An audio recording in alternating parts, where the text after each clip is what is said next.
Speaking this evening about the record of the rocks. As someone told me, for a fellow who has rocks in his head, this is a very appropriate subject. I plead guilty to that. I enjoy talking about the rocks. They do provide a challenge, at least in terms of the way they're typically presented. If you watch the education channels, public TV, you look in the earth science textbooks, you'll see evidence from the rocks representing that which flatly contradicts what we read in the Bible. When we look at the rocks, we're talking about not just all rocks, but the record that we have reference to involves the sedimentary rocks. That's rocks laid down by water. And if you have studied earth science, know just a little bit about geology, you understand that there is an average of about 1.5 miles of sedimentary rock that covers the continents. That's rocks laid down by water. Now, in those rocks, there are billions and billions of dead things that are fossils. Now, when you have billions and billions of dead things in rocks laid down by water all over the world, I think you've got a pretty strong argument for catastrophic judgment. But of course, the evolutionist tells us this was accomplished by a slow, gradual buildup over millions of years. And as we saw last night, I think it's accomplished by a rapid year-long series of catastrophes, that it could not be slow, and the evidence for slow is not there. But the evolutionary representation of this record of the rocks looks like this. This is in all the biology textbooks, all the earth science textbooks. And we're told that as you go further down in the rocks, you find these simple animals, and as you come up near the top, they get more complex, and then the modern animals near the top, which shows an evolutionary progression. And the record of the rocks has recorded, like a tape recorder, the evolution of life through time. That's their interpretation of what we're seeing. The biggest problem with this representation is rather obvious, and that is that you can't go out and look in the rocks and find it anywhere. It exists in the textbooks, but it does not exist anywhere on the face of the earth. That is, in the complete form that you see in the textbooks. Now, if that sounds like a rather brash statement, notice the quote from Leet and Judson, one of the typical textbooks used as a geology text in our universities. Because we cannot find sedimentary rock representing all of Earth time neatly in one convenient area, we must piece together the rock sequence from locality to locality. This process of tying one rock sequence in one place to another in some other place is known as correlation. And so instead of digging down and finding it in any one place, you find some over here and find some over there, and you tie it together and correlate it, correlate the layers, not based on what you see in any one place. As the Encyclopedia Britannica says, the end product of correlation is a mental abstraction called the geologic column. Now, you don't get that impression in the undergraduate earth science textbooks. That's a shame. But this is not concrete, if you please. It is a mental abstraction that is built together. Well, how do you build it? How do you know when you correlate whether this rock goes down or up. Well, if you're an evolutionist and you have rocks with simple animals, where do they go? They go on the bottom. I'm somewhat oversimplifying, but that's a general picture of what's happening. R.H. Rastell in the Encyclopedia Britannica puts it this way: it cannot be denied that geologists are here arguing in a circle. The succession of organisms has been determined by a study of their remains embedded in the rocks, and the relative ages of the rocks are determined by the organisms they contain. Now, let me illustrate and simplify, somewhat oversimplifying, but still not misrepresenting. A person says, we have a primitive fossil here. Okay, how do you know? And then, of course, that would go on the bottom of the column. But how do you know that's a primitive fossil? Well, it's found in an old rock. All right, that would make sense. If you've got an old rock, it'd be a primitive fossil. But now, how do you know that this is an old rock? Well, it's got a primitive fossil in it. And this is obviously not proving anything. But that is how this column in its complete form is built. You don't determine the kind of rock it is by the kind of rock it is, but by the critters that you find in it, the dead things in the rock, and how primitive you think they are. There are a number of other problems with it as well. For one thing, as we look at this column, we see mostly animals with backbones, or the vertebrates. Relatively speaking, they just virtually don't exist in the fossil record. It's mainly clams, and more clams, at least proportionately. It's skewed, obviously, to the more impressive, larger animals, whereas at least 95% of the entire fossil record is composed of marine invertebrates. But you virtually see none of those in the geologic column. Of the 5% that's left, 4.5% are plants and algae. And we hadn't gotten to the vertebrates yet, which are mostly what you see represented in the column. The vertebrates are about 1/100th of 1%. Not 1%, 1/100th of a percent. That's just virtually not there. Most of it's, well, why don't you then represent it with marine invertebrates? Somebody might get the impression this is a marine deposit, or maybe a flood deposit, which was the impression of the founders of the discipline of geology. They all thought that, because I think that's what it clearly indicates for reasons we'll be looking at. The father of modern stratigraphy, Nicholas Steno, is touted as a hero today in all the geology textbooks. Patton's Evolution of the Earth says, besides correctly interpreting fossils, the result was the formulation of the most basic principles for analysis of Earth history. Steno showed great insight, and he's the one that started it, and his rules are the ones you have to memorize in order to pass stratigraphy today. Steno's axioms provide the ultimate basis of practically all interpretation of Earth history, so their importance can hardly be overemphasized.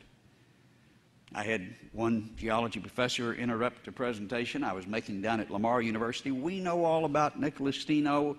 We have to memorize his 12 axioms, and she had to rattle them off right in the middle of the presentation. Well, I'm glad that you know about him and understand Nicholas Steno. But do you know how he thought this record came to be? Well, yes, he was an evolutionist. Well, that's just not the case. His book was on display in Cambridge, where I was doing work there at Trinity College, and this is a picture of that book, and it's in the flypiece stating it's dedicated to the proof of the Noachian deluge. This is where he was coming from. In fact, it was revealed, and it's just pretty much a revelation, last year in geology, that Steno believed in a universal flood throughout his life. This is how he explained it, and he understood it well enough to write the rules that you still have to memorize if you're going to pass stratigraphy. Now, people will say, well, this flood geology is a bunch of foolishness. It won't really explain what we see in geology. Is that so? Nicholas Steno refutes that. This was his concept, and he was a pioneer who was a genius. And if you don't understand what he understands, you can't do geology today. Building on his work, men like Whitcomb and Morris wrote the Genesis flood, compiling the evidence from geology together with what we know in Genesis, and showing that this is the best explanation for what we see in the rock record. Interestingly, John C. McCampbell agreed to write the foreword to this book. He's an evolutionist, professor and head of the Department of Geology at the University of Southeastern Louisiana. And he says in that foreword that the facts of geology do fit this explanation, and that the authors make a very strong case for this explanation and present a serious challenge to the evolutionary interpretation.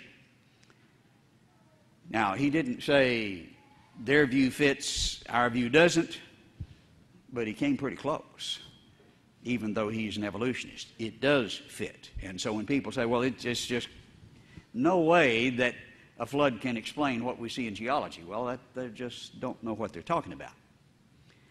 But if you had a flood, wouldn't it just mix everything up? Not necessarily. You have floods that bury things basically where they are, transporting sometimes, but the general rule is things get buried where they live, and not everything lives at the same place. Things that live at the bottom of the ocean would be buried in different places from things that live up here in Texas. And you see gradations even in the ocean. The Cambrian, the bottom lowest layer as defined by the evolutionist, is ocean bottom. Critters that lived on the bottom of the ocean, some of them very complex, as we'll see. And the Ordovician lived a little higher. The Devonian still higher, with some amphibians. And the worldwide flood would bury organisms where they lived, and I think we see that, at least in a general way, and I underscore that because there's going to be some mixing, but in a general way, that would be reflected. And as we see and imagine the water rising, we would see different environments being buried. Now, they're not all together in one place, and you may have 2 or 3 of these in one place, but seldom more than that. But here, putting them together, it would leave a picture like this, and then when buried, we can see that it would leave a deposit that would have some kind of an order. Here we see the kind of deposit that would segregate and separate the groups of animals, and they would be buried separately, not because they're separated by millions of years, but because they live in different places, and that's where they'd be buried. Now, you don't have this kind of an ordered sequence. This is an arranged, skewed misrepresentation of what's actually there. It's a conceptual correlation that is useless as proof of evolution because it's based on the circular logic. But you do see a general order, I think, that reflects the ecology that we can observe today.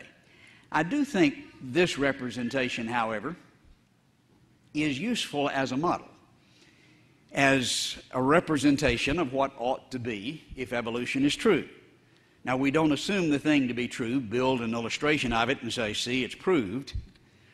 That's the circular logic. It's not proof.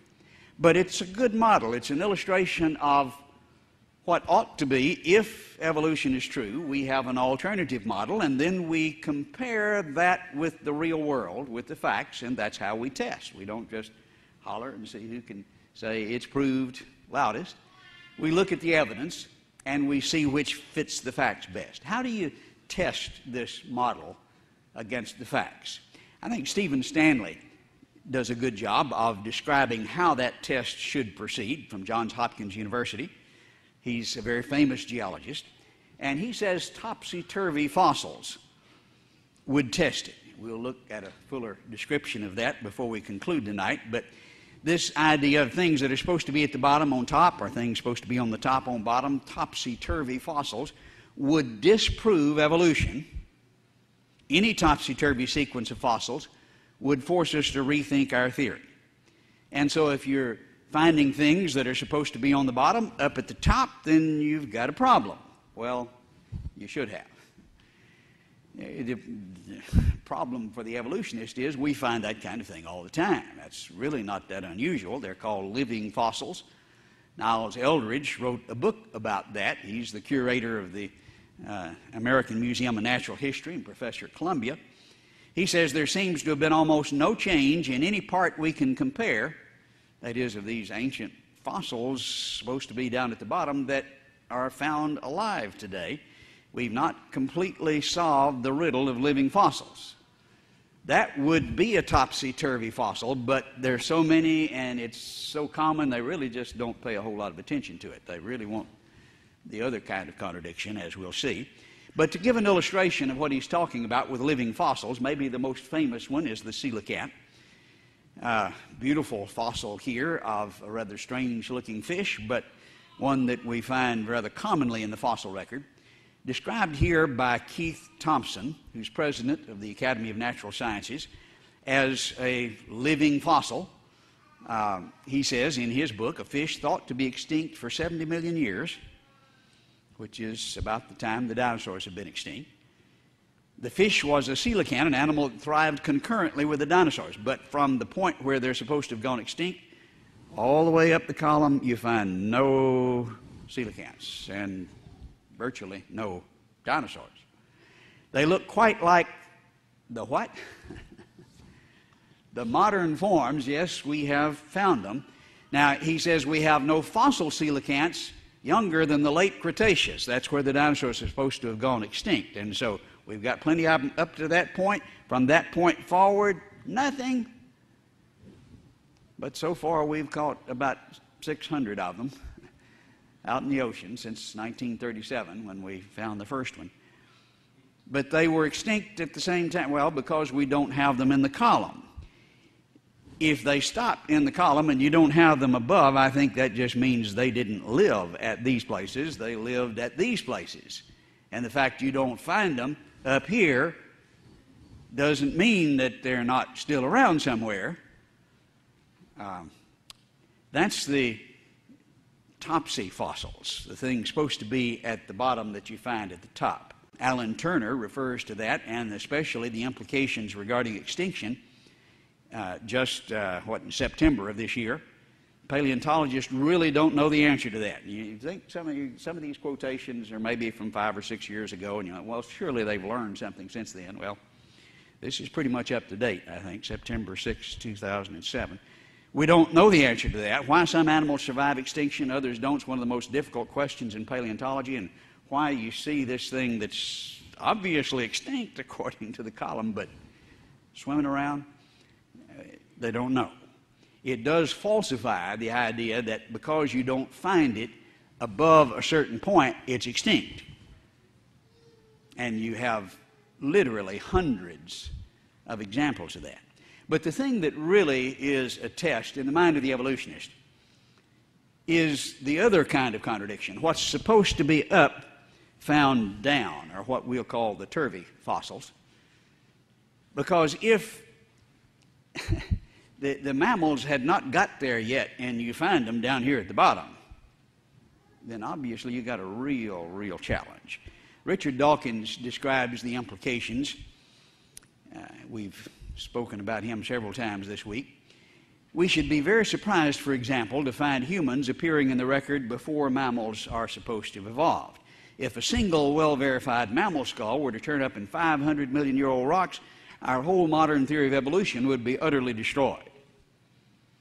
So he's got his chin out pretty far here. You can't find this. And he's rather confident because if you do find it, then he's got answers for that too. For example, we have found that kind of thing rather commonly. One very obvious and dramatic example is near LaSalle, Utah, where perfectly modern human skeletons replaced with malachite are found in a layer that's also found at Dinosaur National Monument, one that is known for its dinosaurs, in the Dakota sandstone. So the key phrase in his statement is, if a well-verified mammal skull were to show up. And when you find it, it's not going to be verified. It must have fallen down a crack. They crawled back in a cave. This is a mine collapse or any kind of explanation. don't have to have evidence for it. You know dinosaurs didn't live with humans. They were 100 million years apart, most of them. And so if you find them together, something bad happened. Something got messed up. Well, we went back to the site to see if we could, well, verify. And it's a part of an open pit copper mine, just about 20 miles south of Moab. And where you see the backhoe here is where the skeletons were found. Here's one of them still in the rock. This is 50 feet down in the Dakota sandstone. And you see in the lower right-hand corner the pelvis, the knee up near the top, the foot over in the lower left. This one is articulated or together as in life. Most of them are just bones piled together, as is the case here. Some of these look like they go together. They really don't. They're just piled together. This is one that had been out of the rock for about 5 minutes when we washed it off there with a canteen and held it up for the picture.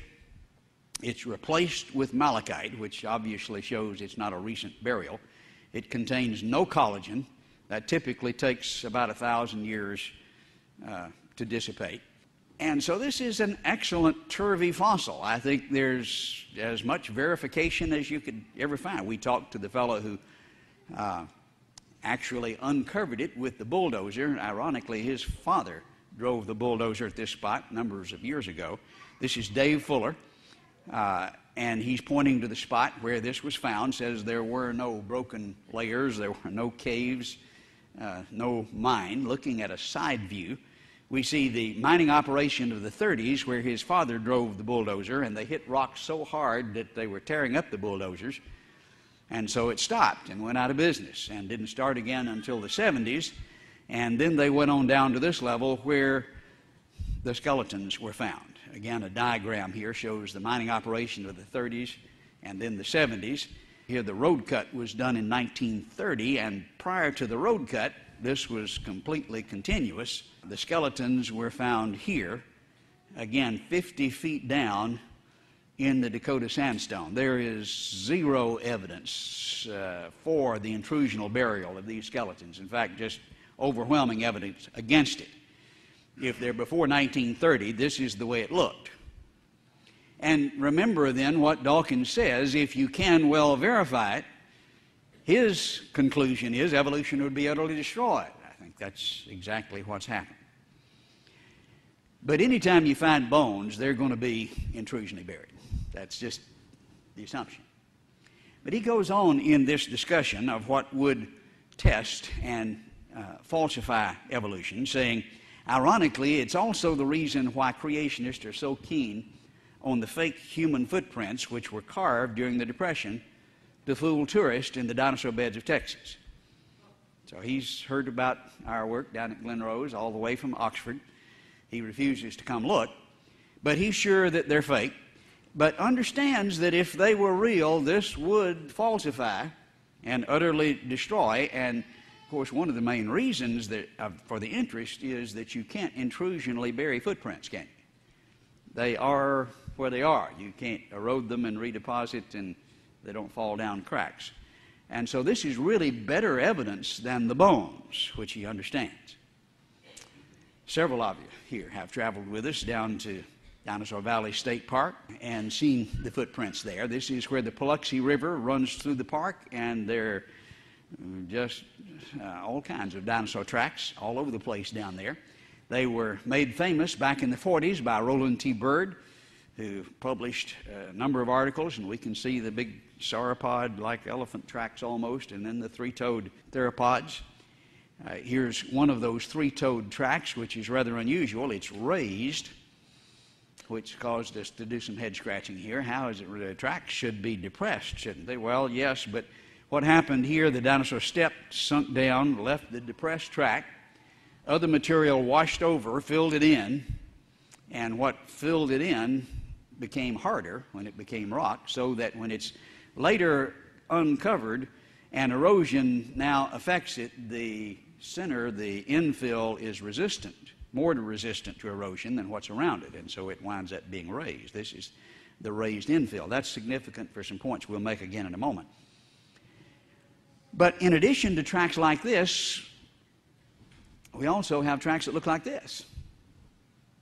Wonder what that could be. Well, it couldn't be a human track. They were 100 million years apart from the dinosaurs, according to the evolutionist. If they're together, it would utterly destroy, and so well, this one has to be carved, and this is Dawkins' conclusion. We'll come back to that in a moment. I was somewhat intimidated by the objection because it was just almost too good to be true, and so we looked around for some that weren't quite so good and found some as well. Here's one in the lower right-hand corner that was identified by the Dallas Crime Lab as a human footprint, but the same criteria, they identify footprints at a crime scene, along with dinosaur tracks that had just been excavated. And some of the tracks that we found were very, very human-like, but the explanation was either that this is erosion or they were carved. It has to be one or the other. So we got a new set of objections. Instead of falling down a crack or intrusionally buried, now then it's erosion or carved. Well, Stan Taylor decided to test some of these ideas back in the early 70s, taking a bulldozer, a backhoe, and following a trail of two tracks that were seen there in the river that came out of the riverbank. Well, they're alternating layers of clay and limestone and clay and limestone, about 6 feet of them there. And if he removes that and these tracks continue back up under the bank, what would that say about the idea they'd been carved? That'd pretty well rip it, wouldn't it?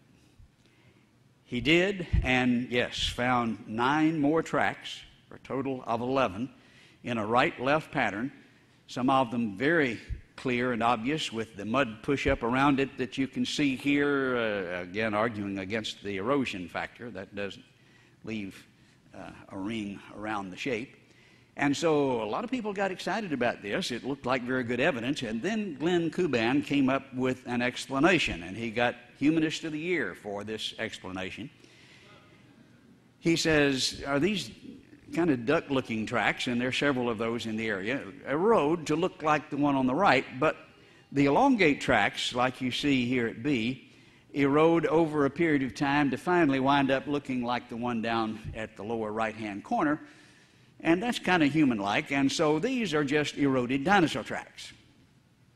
And now then we don't have to worry about that anymore. However, when you go back and look at these tracks, here are some of the dinosaur tracks with that infill that was harder. And what happens with erosion here? It gets sharper and clearer because the infill is harder. And when you look at a side view, the three-dimensional aspect of this shows the center being raised, and that's not going to erode to look like a human track, is it?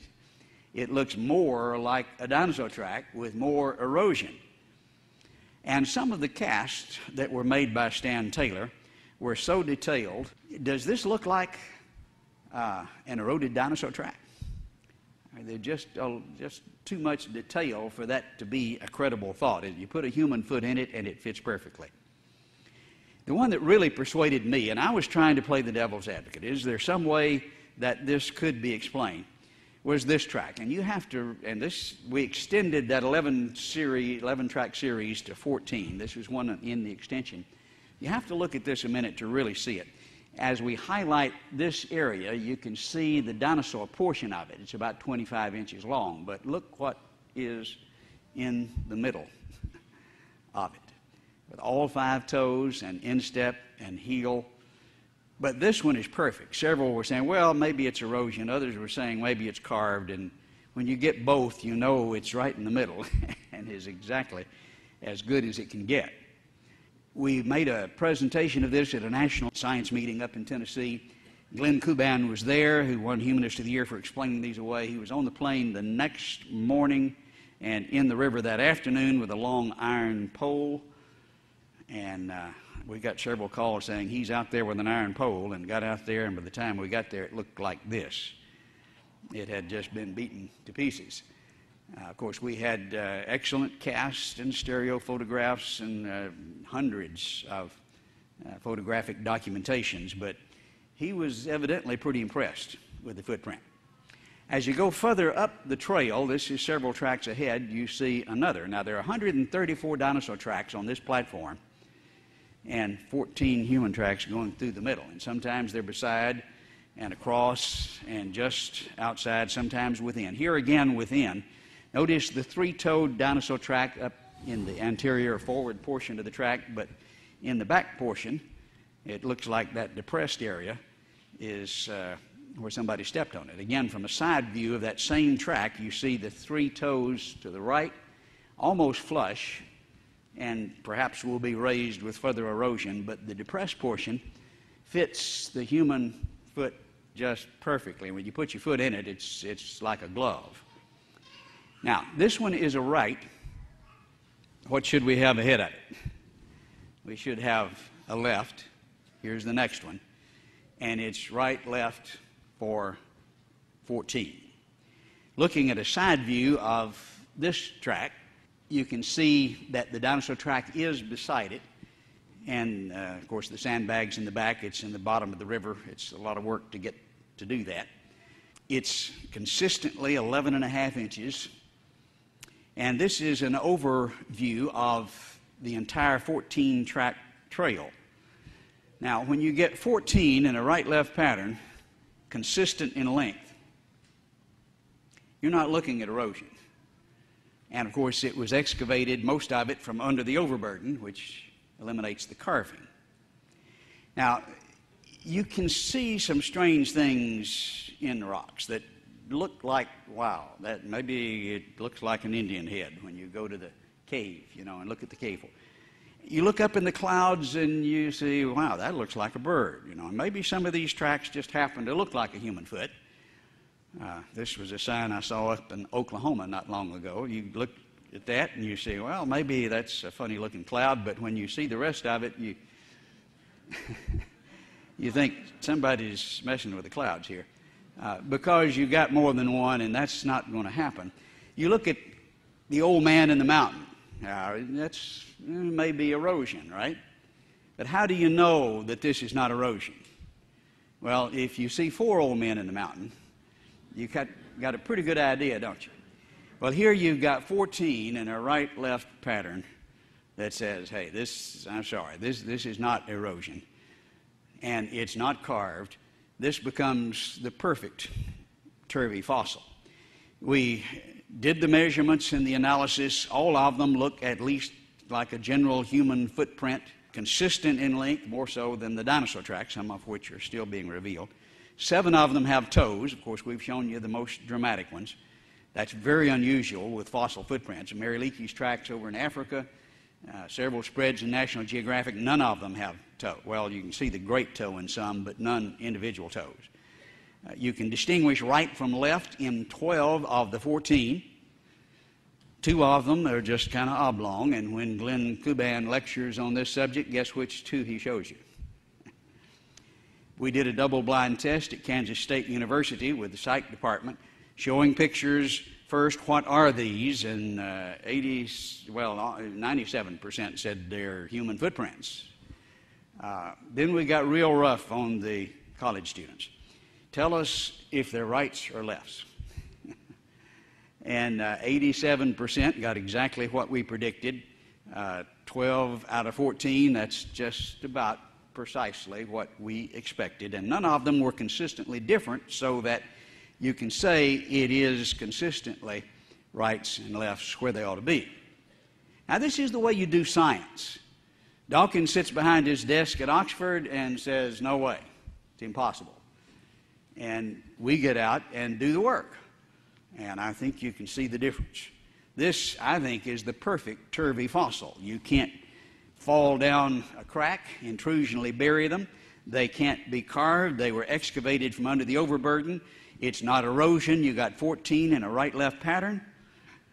And I just really enjoy presenting this on the college campus and then sitting back and saying, okay, now, what's your explanation?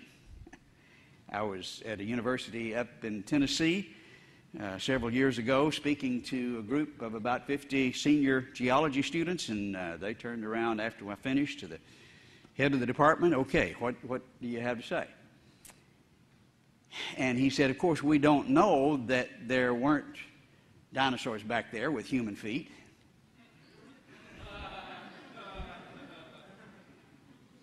And I thought a minute, and I said, well, I guess that's right. Could have been. I also don't know that there weren't humans back there with dinosaur feet. Wouldn't that make about as much sense? I said, wouldn't it be more reasonable to think these things look like dinosaur feet were made by dinosaurs, these things look like human feet were made by humans? No, he wouldn't agree. And I said, well, if they were made by humans, would they look any different? And he just got up and left. And about half of that, well, a significant portion of that group became creationist. But dinosaurs with human feet is their explanation. Dr. Chuck Finsley, who was curator of the Dallas Museum of Natural History for some 30 years, recently retired, came down to Glen Rose and looked at it. He wanted to display some of the dinosaurs we had excavated, and we made him look at the tracks. And he got a little upset, left, and came back about a month later and got upset and left. Third time down, he said, Dr. Patton, I think I've got an explanation for you. I can tell you what made these human-looking footprints. He says, I think they were made by aliens. Very serious. And I kind of snickered, and he got aggravated. And I said, well, Chuck, if they're made by aliens, I guess they came from a galaxy far, far away. They'd be more advanced than we are. What are they doing running around barefooted? He left. But this is the best they can do. I think you just ought to take the evidence for what it is instead of desperately trying to explain it away. It kind of reminds me of the Far Side cartoon by Gary Larson. Here's Professor Farrington and his controversial theory that dinosaurs were actually the discarded chicken bones of giant alien picnickers. That sounds pretty far out to me. If you want to draw a cartoon, I think the reality would be more like this. In the throes of a catastrophic flood, as they were trying to escape, they were running, and these were the ones that missed the boat.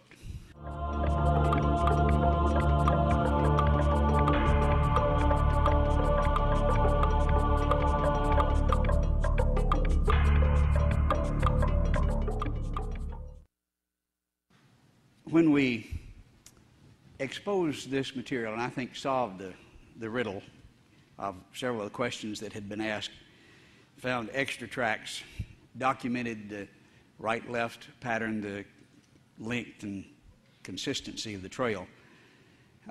Many were pressed with coming up with an answer. What do you say? Well, the typical thing they say, just predict it. Well, you need more evidence. You can always say that. You need more evidence, and they do. And so in 2000, with the drought in this area, we noticed that this trail that's coming across what's called the Patton, the trail that's going across it here, we could see more of it because the water had gone down. And so we decided to pump the river dry. And so we got quite a few pumps and 30 or 40 people down there pretty regularly for over a 3-month period. And with a lot of work, a lot of shovels, a lot of movement of dirt and watering a lot of farmers' fields on either side of the river, we pumped it dry and followed that trail and exposed the longest consecutive dinosaur trail on the American continent. 154 dinosaur tracks, over 500 feet long, and they're not only the longest trail, but they may be the clearest and most spectacular trail. The sharp detail is just awesome. Now, it really infuriated the fellow at the state park who had gotten his PhD studying these tracks that a creationist made such a find right under his nose. But we know what dinosaur tracks look like and excavated the longest trail on the American continent. Only one other in the world longer, in Turkmenistan. There's nothing here that looks like dinosaur tracks at all, but when you go up ahead, it crosses this trail of human tracks that are very consistent in length, right-left pattern, all 5 toes, instep and heel. Then we presented that, and guess what they said then? Well, you need more evidence. And, okay, let's try the platform up ahead this time, and we moved ahead And this platform, we had to go down 3 or 4 layers till we got to the print layer, and sure enough, there's about 100 dinosaur tracks on this platform with 15 human tracks going right through the middle of it. Different individual. This one was consistently about 10 inches, but the right-left pattern is obvious. And we look at a close-up here of the center, and we see 2 tracks that are slightly raised, like the dinosaur footprints, but you can see that they match on either side. But the one on the right looks like something stepped in the back of it, doesn't it? And it's depressed. It's not raised. It came along after the infill had filled in the other tracks. Looking at a close-up of the one on the right, we'll see there is that duck-shaped dinosaur track that matches the one next to it perfectly, but again, the depressed track within it is just perfect. And if we had enough dark, you could actually count the knuckles and the toes here. And that's in a sequence of 15 in a right-left pattern. Okay, you want some more evidence? It just keeps piling up, and they keep evading. I think we have just very exciting evidence to confront the evolutionary theories here. We went back to the burdick track. This one was one that had to be carved. It was too good to be true because, well, it looked awfully good. So I said, is there some way we can tell if this is carved or not? Well, when you section across it, sometimes, as indicated in the question a moment ago, you can see disturbed material underneath the surface. And so we sectioned, as you can see, several places. Here is a section at the heel, and in the center you can see the displaced, disturbed material. Is this a carved track? Now, this is original impression. Carving would cut across rather than corresponding with the disturbed material. We presented this at a science meeting in Dallas, and it got rather quiet. And then finally one person said, well, this is obviously a real track, but it must be a dinosaur track that somebody carved toes on. And I'm glad he did that, because then we proceeded to section across the toes, as you can see here. And this is a real reach, because sometimes you section a dinosaur track and you see nothing. But we were lucky with the fine-grained limestone preserved a lot of detail. Here is a section across the toes, and especially there at the great toe, you can see the following contours rather than cutting across them. Looking at a close-up here, and actually there are structures under each of the toes, but very dramatic at the great toe. And so we verify even at the toes that this is not a carved track. Then we get a new set of objections. They say, well, but it's too broad at the front, it's too narrow at the heel, and look at the center, it's raised. Tracks are not supposed to be raised in the middle. And of course, they had no idea what tracks are supposed to look like, and we didn't either, and so we went out and did some science. We got some junior high kids to make some tracks in the concrete, and we found out that standing tracks and walking tracks and running tracks are pretty easy to distinguish. They all look different. And what we're looking at here is a running track. Here is a little 12-year-old girl that made these tracks, running both toward and away from us. Looking at 2 here going in opposite directions, we can see the broad front here and the toes that are spread out, the narrow heel, and look at the raised center. When you're running, you push off with your toes, and so you have a broader front, and you rock over the center and leave the... We didn't know that, but what we learned indicated that if it were different, it would be wrong. The burdick track is a very good running track. Difficult even to make one that good today, but the same general configuration. Also in the area, we had a large cat track. There were 7 of these. Dawkins said a large mammal skull. I think a large mammal foot would fit the bill as well. This one is large. We talked about large animals the other evening. This one's 9 inches across. Big cat. and that would utterly destroy, according to Dawkins' criteria. We sectioned here across this, which they'd have to say was carved, and again you see the following contours across the pad of the cat track, showing that this is not carved either.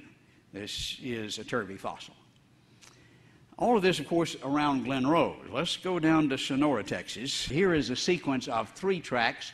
One of them, you can see very clearly, is not just erosion in the rock, but very much like a human track. There are 9 of them in a right-left pattern that can be followed there at Sonora. Up in the Panhandle at Stinnett, Texas, there's been on display for about 30 years a rock slab there in the center of the courthouse that obviously looks like a human foot in the Permian rock. This is supposedly 100 million years older than the ones at Glen Rose. Well, this has to be carved. It's just too clear, the little small foot and then the big one. But look at the thin layer that's revealed here by the broken section and compare it with the depth of the track looking sideways, and you can see that the depth is considerably deeper than that little thin layer, and if it were carved, what would happen to that little thin layer? It would penetrate, wouldn't it? And it didn't. So we can see good indication this is not a carved track. We have found out where this came from, the area. We've done a lot of research. We're doing an excavation beginning in 2 weeks there at Stinnett, and hope to find some more in place.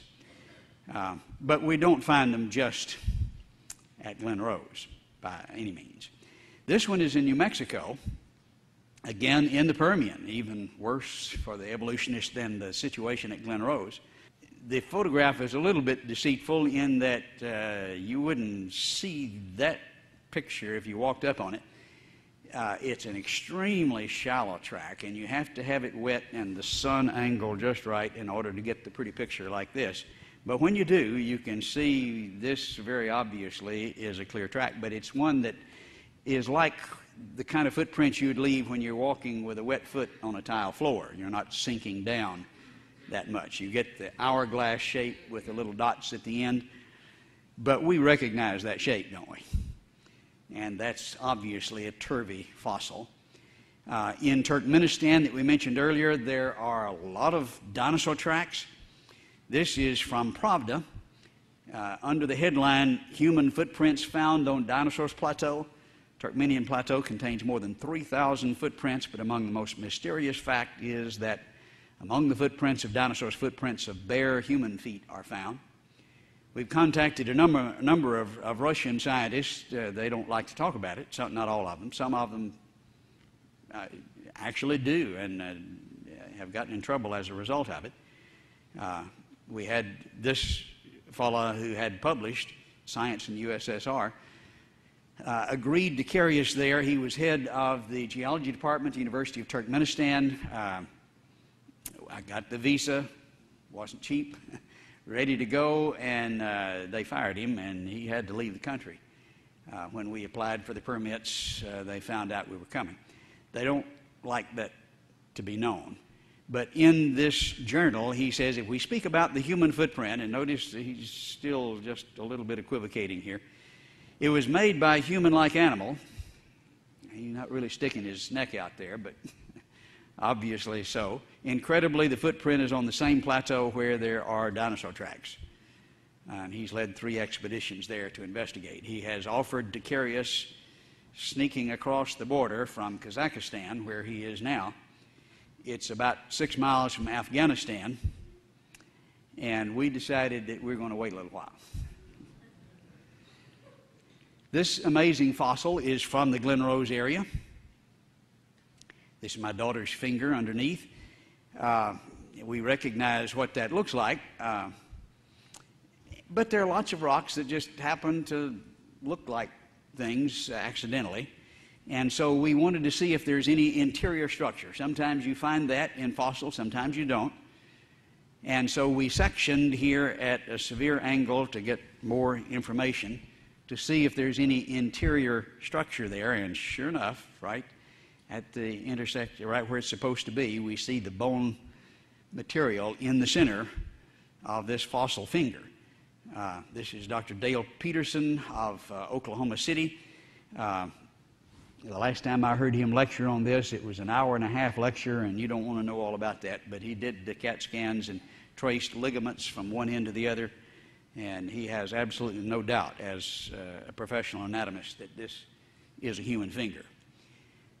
A little further south, 100 miles south of Glen Rose, we go near London, Texas, down toward Junction, Fredericksburg, in that vicinity. And in this picturesque spot, a number of years ago, a gentleman was fishing and looked at a rock and saw something sticking out of it and picked it up and hit it, and lo and behold, it's got a hammer in it. And the rock from this area, you look on all the geologic maps, this is Lower Cretaceous, the same formation at Glen Rose, but lower down in the formation, supposed to be 140 million. But this is steel with an iron hammer. It's not hammer steel, it's a different type. No hammer is sold today made of this. The wooden handle is partially colified with quartz and calcite crystals in it, encased in the Cretaceous sandstone. I don't think the dinosaurs made that, but it's found in the rocks with the dinosaurs. Up in Oklahoma, we found this iron pot, which was in the coal that's supposedly 300 million years old. Man, according to the evolutionists, been around maybe 1 million, 2 million, depending on how you define him. But 295 million, you've got an iron pot. And this is the affidavit of the fellow who was working in the utility department there, stoking the big furnace, and he took a sledgehammer and broke the coal open, and out fell the pot with the cast and the mold on either side. Not supposed to be there. Similar situation here with this bell that was found in North Carolina a number of years ago, encased in coal, again with the cast and mold on either side. A close-up shows that this is not like things that we know about today, but it was encased in the coal. We have not only an affidavit from him, but he passed a lie detector test with flying colors that his story was true. And so the evidence just accumulates. Travel with me to Utah. This is near the Four Corners area, near Blanding, Utah, under the arches at Natural Bridges National Monument. And here, Dr. Swift down there, who was working with me, is pointing up where the arrow is to a protected area where the Anasazi Indians did their petroglyphs about 1,000 years ago, according to the park rangers. And you climb up there on that little ledge and look at that, and you see a number of the petroglyphs. It's covered with heavy desert varnish so that it's difficult to photograph. But right over my head, you see the Anasazi warrior and then the snakes. But then right beside me, if we highlight the significant area, you can see the dinosaur, which even the secular archaeologists have acknowledged sure looks like a dinosaur, and covered with the varnish so that the antiquity is really not questioned. We go not too far from there, but over into Colorado, we see the three-horned dinosaur with the frill on its back. It looks more like a triceratops than the people. Look like people. This is done by the Fremont Indians, who were contemporary with the Anasazi. And then we go to the Grand Canyon. We see what appears to be in the shape of maybe an Allosaurus. Someone shot him in the tail, which shows you what it looks like if you break through that heavy desert varnish, which indicates its antiquity. There was a write-up by a representative for the American Museum of Natural History in 1924 of this site, describing Indians drawing dinosaurs, though they wouldn't do that today. Not because the evidence is not there, they just wouldn't do it. We travel down to Peru, and this is Dr. Javier Cabrera, who was 20 years head of the Department of Medicine at the University of Lima, retired to be cultural anthropologist in Inca, ancestor of the conquistadors, has a big 300-year-old castle there on the town square, and has a collection of Inca burial stones that begun to be made by his father back in the 30s. He's continued that collection.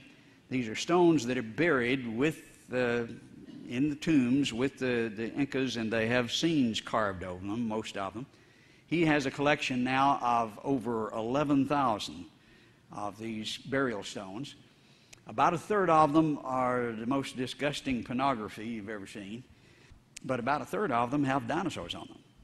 Here is one in place in the tomb, but looking at a close-up of these stones, you can see the rather artistic rendition of the dinosaur. Interestingly, this one has the dermal frills on its back. When Mr. Sinclair did his sign with the dinosaur, he didn't know that it had frills on its back, but they did it right. This was written up in Geology magazine in 1992 for the first time, and we found them well preserved.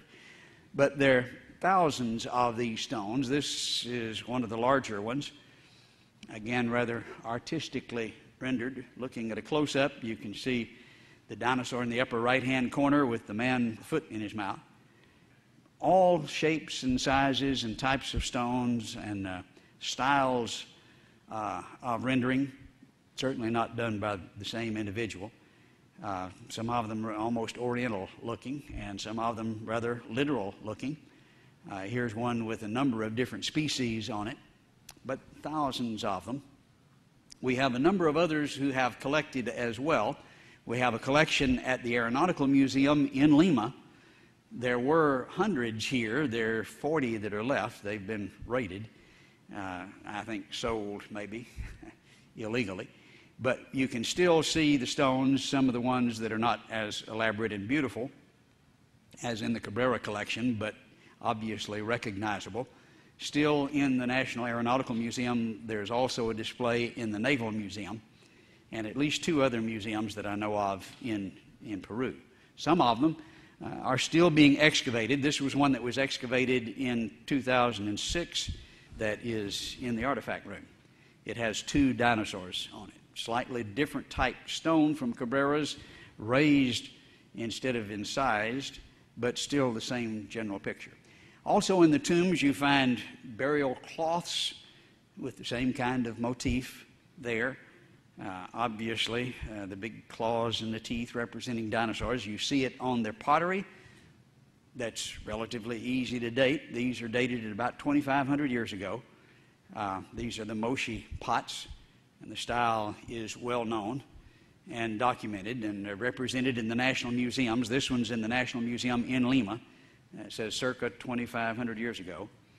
Up in northern Peru, you have a good deal of gold in some of the ruins and tombs. This is a death mask, but look on either side of the face. Again, the dermal frills across the back, the tail curling up over, and the huge teeth. These people were seeing dinosaurs 2,000, 3,000 years ago. Now, we're told that we've known what dinosaurs look like for maybe, well, the first ones found in 1820, we didn't know what they looked like very well. The restorations were silly. After the turn of the century, early 1900s, we got a fair idea, and really not an excellent idea. And, well, 1992, we learned the Brontosaurus type had frills on its back. These people didn't show a gradation in learning. They got it right from the start. Likewise in Mexico, we've made a number of trips there in Central Highlands near Acámbaro in the state of Guanajuato. Dr. Swift and I have been down there a number of times investigating. It took that many times to get through all the bureaucracy. When we got there, they were being hidden in the back of the police department. But it was a collection made by Waldemar Julsrud back in the early 1900s of some 30,000 ceramic figurines, about 10% of which are of dinosaurs, but a wide range of animals and creatures. Some of the Brontosaurus type were standing up. We didn't know that until recently. Bakker's book, Dinosaur Heresies, published in '86, was really the first one who suggested that. And then, of course, Spielberg convinced us all they stood up. But this is exactly the way they're rendered by the artist, and these date to well before the time of Christ from several sources. Again, there are thousands of them, and the styles indicate far more than one artist. One of the professors from the University of Texas at Arlington who is an art professor, said there were at least 100 different artists represented in the collection, would be his estimate. This is my wife's favorite. Obviously, if you've got one that looks like a dinosaur, a man did it, but sewing them together is interesting. Man and dinosaur obviously live together. You pick up any of the dinosaur books today, and how does it start out? Millions and millions of years ago. And then the second paragraph says, no man ever saw a dinosaur. And that's just like you can't write a dinosaur book unless you start that way. It ain't so. Year before last, we traveled to Cambodia, following evidence that had been forwarded to us by one of the tour guides there who had seen our website. And we had done some research and confirmed a good bit of what he was telling us. In the upper part of Cambodia, we see the ancient Khmer Empire had built just spectacular temples, maybe the largest and most beautiful in the world. And one of the greatest monument builders was Jayavarman VII. He's almost idolized. This is a picture that I took there in Phnom Penh of the Buddha-like pose.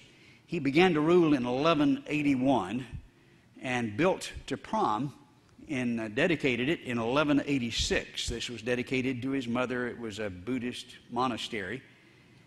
And so we know who and when and all the specifics. Well, on the stone in this temple, a very beautiful, picturesque place, you see carvings, and they're stone carvings that cover just about every square inch of it.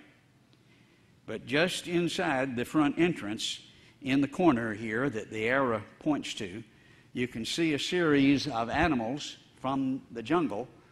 And notice in the series there is a perfect stegosaurus in a temple from over 800 years ago. And we're supposed to have known what dinosaurs looked like for about 150, and then they've been gone 65 million. I believe there's something wrong with that story. I don't want any comments about two fossils here, or two dinosaurs. They're just one. But it is more proof of the co-occurrence